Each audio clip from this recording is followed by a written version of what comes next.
జనగామ జనగామ పట్టణంలో హైకోర్టు ఎదురుగా ఉన్నటువంటి జిల్లా పరిషత్ బాలికల ఉన్నత పాఠశాల నుంచి వచ్చినటువంటి రిప్రజెంటేషన్ సార్. నేను జనగామ పర్యటనకు వెళ్ళినప్పుడు వాళ్ళు దారిగాచి నన్ను అడ్డగించి ఆపి మరీ స్కూల్ లోపలికి తీసుకెళ్ళినటువంటి విషయం సార్. పిల్లలు వాళ్ళ తల్లిదండ్రులు కలిసి చూపించినటువంటి అంశం. అక్కడ ఏంటంటే ఈ స్కూల్ని పాతగా అయిపోయిందని చెప్పి మొత్తం కంప్లీట్గా డిస్మాంటిల్ చేసేసి మన ఊరు మన బడిలో దాన్ని తీసుకోవడం జరిగింది సార్. సరే కన్స్ట్రక్షన్ చేస్తామన్నారు. పాత ప్రభుత్వంలో 2 ఫ్లోర్లు వేసినారు, 2 స్లాబ్లు వేసినారు. ఇంత లోపల ప్రభుత్వం మారిపోయేసరికి కంప్లీట్గా పేమెంట్స్ ఆపేశారు సార్.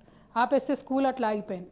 కానీ ఇక్కడ నాకు చాలా మంచిగా అనిపించిన అంశం ఏంటంటే సార్, అక్కడ ఉన్నటువంటి ఉపాధ్యాయులందరూ కూడా పాపం వాళ్ళు చందాలు వేసుకొని ఆడపిల్లలు వాళ్ళు ఎండలో కూర్చుంటున్నారని చెప్పి ఉపాధ్యాయులే అక్కడ షెడ్ వేసి ఆడపిల్లలందరూ కూడా అక్కడ కూర్చోబెట్టి చదివిస్తున్నారు సార్. చూసినప్పుడు చాలా హృదయ విదారకంగా అనిపించింది. కాకపోతే వాళ్ళ స్పిరిట్ ఆఫ్ ద టీచర్స్ చాలా మంచిగా అనిపించింది సార్. ఆ తర్వాత అక్కడ ఉన్నటువంటి జిల్లా కోర్టు కూడా జడ్జి గారు కూడా విజిట్ చేసి అక్కడ ఉన్నటువంటి అధికారులకు ఆదేశం ఇచ్చింది సార్, మీరు తొందరగా బిల్లు రిలీజ్ చేయండి. ఎందుకంటే ఇక్కడ బాలికల ఉన్నత పాఠశాలతో పాటు అధ్యక్ష ఆ జిల్లాలో ఉన్నటువంటి ఏకైక ఉర్దూ మీడియం ఉన్నత పాఠశాల కూడా అదే క్యాంపస్లో ఉన్నది.